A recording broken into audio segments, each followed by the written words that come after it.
ایک جین فیملی سے بلونگ کرتے ہیں. میں اگروال فیملی سے تھی. میرا پرانا نام مانسی اگروال تھا, اور میرے ہسبینڈ نے جب اسلام قبول کیا تو میرے لیے میری لائف کا بہت ایک شاکنگ انسیڈنٹ تھا. میں نے فرسٹ ٹائم کسی کو پہلی بار دیکھے, میں نے کسی کو نماز پڑھتے ہوئے دیکھا. میں نے اچانک یہ اکثر کر کے ایک پرٹیکولر ٹائم ہوتا تھا اور یہ گھر سے کہیں چلے جاتے تھے, اور میں ان سے پوچھتی تھی کہ آپ کہاں جاتے ہیں, تو یہ ریپلائی کرتے تھے this is none of your business, you have to do your job. تو میں بھی خاموش ہو جاتی تھی.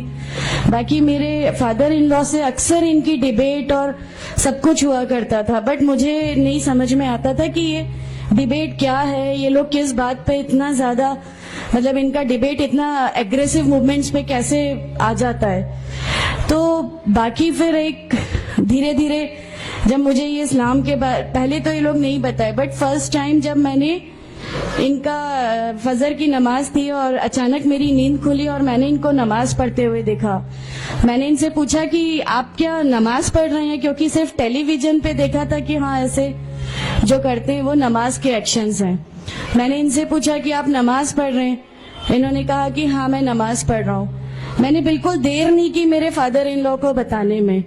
میں روم سے باہر نکل کے اور میں نے سب سے پہلے ان کو بتایا کہ پاپا جی آج ان کو میں نے نماز پڑھتے ہوئے دیکھا. تو انہوں نے مجھ سے کہا کہ ٹھیک ہے خاموش رہو, ابھی کسی سے کہنا نہیں, ہم دیکھیں گے کیا کر سکتے ہیں. اب وہ جو میری لائف کا مومنٹ تھا, وہاں سے میرے کو ایسا لگا کہ یہ کیا ہوا, مطلب یہ کیا کر رہے ہیں, ایسا کیوں کر رہے ہیں, یہ کہیں یہ کسی ایسے ویکتی سے تو نہیں مل گئے جو ان کو ٹیررزم کی طرف لے جا رہا ہے, اور یہ ایسی چیزوں میں تو نہیں انوالو ہو جائیں گے. ایک بہت بڑا ڈر جو میرے اندر تھا وہ, اور on that time I was pregnant, تو میرے کو ایک بہت کھلبلی سی لگی رہتی تھی کہ یہ کیا چل رہا ہے, یہ کیا چل رہا ہے. پھر دھیرے دھیرے کر کے جب میں ان کی بکس وغیرہ جو المیرا میں رکھی رہتی تھیں وہ میں پڑھنے لگی اور ڈھونڈنے لگی. یہ چھپا کے رکھا کرتے تھے, اور مجھے جب بھی کوئی بک ملتی تھی تو پھر میں اس کو پڑھنے لگی. تو مجھے اس میں ایسا کچھ لگتا ضرور تھا کہ پتہ نہیں کچھ ہے, کوئی ڈفرینٹ چیز ہے, کیونکہ میں نے دیکھا کہ ان کے اخلاق, ان کی سب چیزیں بالکل چینج ہو گئی. جو یہ پہلے تھے اس سے یہ بالکل الگ ہو گئے. تو مجھے ایسا پرسنلی لگتا تھا کہ اس پلیٹ فارم نے ان کو ایسا کیا دیا جو میرے ہسبینڈ کو بالکل چینج کر کے رکھ دیا. مطلب الحمدللہ یہ اس سمے کوشش کرتے تھے کہ جو نبی کی سنتیں ہیں, جو ہمارے نبی صلی اللہ علیہ وسلم نے کیا, اپنی وائف کی مدد کرنا, اپنی وائف کے ساتھ کس طرح اس کے حقوق کی ادائیگی کرنا, یہ سب کچھ وہاں الحمدللہ کرنے لگے. اور مجھے جو ان کا یہ ڈراسٹیکل چینج تھا, جو ان کو اس پلیٹ فارم پہ آئے ہوئے 6 months یا 1 year ہوا ہوگا, وہ دیکھ کے میرے لیے ایک بہت بڑا میننگ, ایک سرپرائز تھا کہ یہ کیا ہوا. پھر اس کے بعد مجھے لگا کہ نہیں, میں بھی اب اس کو جانتی ہوں, میں بھی اب پڑھوں گی. اور پھر میں اپنے فادر ان لا اور ان کی ڈیبیٹ سننے لگی. تو جینزم میں گاڈ کانسیپٹ ہے ہی نہیں.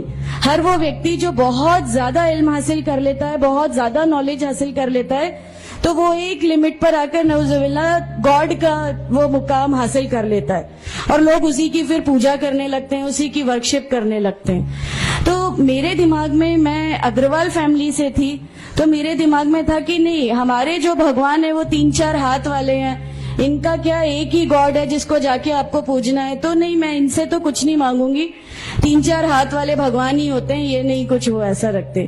تو وہاں سے ایک تھوڑا سا ڈسٹریکشن میرے کو گاڈ کانسیپٹ کا آیا, اور ایشور ہے جو اس دنیا کو چلا رہا ہے, یہ ہمیشہ میرے ایک ذہن میں رہتا تھا. تو مجھے میرے فادر ان لو کہیں نہ کہیں اس پلیٹ فارم پہ آ کے غلط لگنے لگے کہ نہیں, یہ جو کہہ رہے ہیں وہ صحیح ہے, اور ان کی جو ڈیبیٹ ہے اس کا اینڈ جو ہے وہ یہ صحیح ہے. پھر دھیرے دھیرے کر کے مجھے ان کی چیزوں پہ یقین آنے لگا الحمدللہ. پھر ہمارے ایک فیملی فرینڈ ہیں, ان کے یہاں یہ مجھے لے گئے. وہاں پر کسی نے مجھ سے کہا کہ میں بہت بزرگ ہو چکا ہوں, کلیم صدیقی صاحب ہیں, مجھے ان کا نام دھیان نہیں ہے اچھے سے, بٹ انہوں نے مجھ سے کہا بیٹا میں بہت بزرگ ہو چکا ہوں, میں چاہتا ہوں تم کلمہ پڑھ لو, میری زندگی رہے نہ رہے, میں آپ سے ملوں نہ ملوں, تو آپ کلمہ پڑھ لو. تو الحمدللہ میں نے کلمہ پڑھ لیا.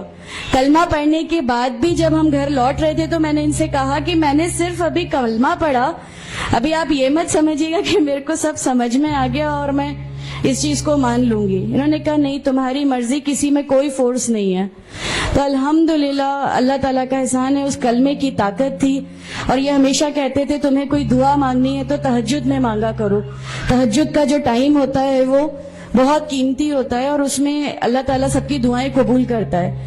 انہوں نے مجھے ایک دعا سکھائی تھی کہ تم ایک دعا مانگو کہ یا میرے رب, اگر میرا ہسبینڈ غلط راستے پر ہے تو اس کو صحیح راستے پہ لے آ, اور اگر میں غلط راستے پہ ہوں تو مجھے صحیح راستہ دکھا دے. الحمدللہ میں یہ دعا کنٹینیو مانگتی تھی. ایک بار میری نیند الحمدللہ تہجد میں کھلی, اور بس میں نارمل جیسے ایک دھیان کرتے ہیں ویسا میں بیٹھ گئی, اور اپنے آپ اچانک دل چاہا کہ بس سجدہ کروں.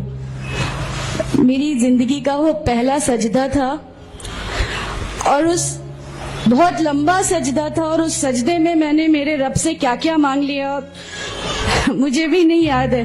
اور اس سمے مجھے ایسا فیل ہو رہا تھا جیسے اللہ تعالیٰ خود مجھ سے بات کر رہا ہے, اللہ میرے سوالوں کا جواب خود دے رہا ہے. الحمدللہ. بس اس کے بعد تو ایسا لگا کہ نہیں, اسلام حق ہے اور اسلام پہ ہی چلنا ہے. اس کے بعد پھر بہت ساری پریشانیاں لائف میں آئیں, سب کچھ آیا, بٹ الحمدللہ اللہ کا احسان ہے کہ اللہ تعالیٰ نے ہر پریشانی, ہر چیز کو ایسے لے لیا کہ ہم لوگوں کو کبھی احساس ہی نہیں ہونے دیا کہ یہ کوئی پریشانی تھی. ایسا لگا کہ اللہ کی پوری راہ میں ہم لوگوں کو ریوارڈ ہی ملنا ہے اس چیز کا, اور اللہ ہمیں اس کا ریوارڈ ہی دیتا چلا جائے گا. الحمدللہ.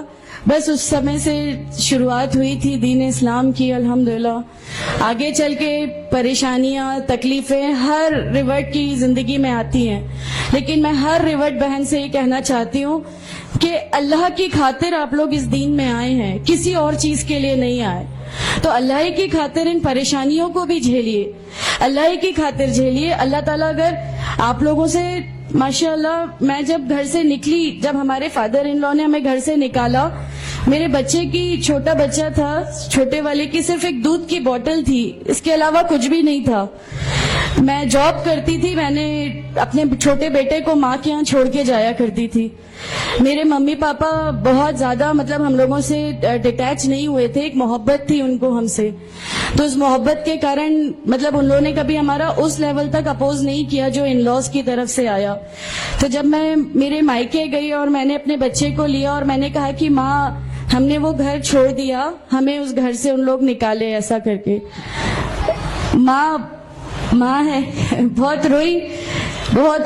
تم لوگ کیوں ایسا کر رہے ہو, کیا کرو گے, کیسے رہو گے, دونوں چھوٹے بچے ہیں, کیا ہوگا. میں نے کہا کہ ماں آپ صرف ایک ماں ہو نا, وہ مجھے 70 ماؤں کے برابر محبت کرتا ہے. تو جو رب مجھے میری 70 ماؤں کے برابر محبت کرتا ہے, وہ کیسے اس دنیا میں مجھے رسوا کر سکتا ہے. صرف ایک چھوٹا سا یہ وشواس تھا. الحمدللہ اس وشواس کو رکھتے ہوئے ساری چیزیں, سب پریشانیاں ایسے اللہ تعالیٰ نے لے لی کہ اس کا میرے پاس کوئی کہنے کے لیے بھی شبد نہیں ہے. الحمدللہ. اور میں آپ لوگوں سے سب سے گزارش کرتی ہوں, اور اگر اللہ نے مجھے آپ لوگوں کی ایک ایسی بہن بنا دیا جو آپ کی پریشانیاں, آپ کی ہر اس میں, ہمارا گھر, ہماری سب کچھ الحمدللہ آپ کے لیے ہے, کیونکہ ہم لوگ ٹھان کے بیٹھے ہیں ہمارا جینا مرنا, ہماری نمازیں, ہمارا سب کچھ صرف اللہ کے لیے ہے, اور یہی لے کے ہم کو جانا ہے. کوئی جواب ہمیں نہیں ملے گی. السلام علیکم ورحمۃ اللہ وبرکاتہ.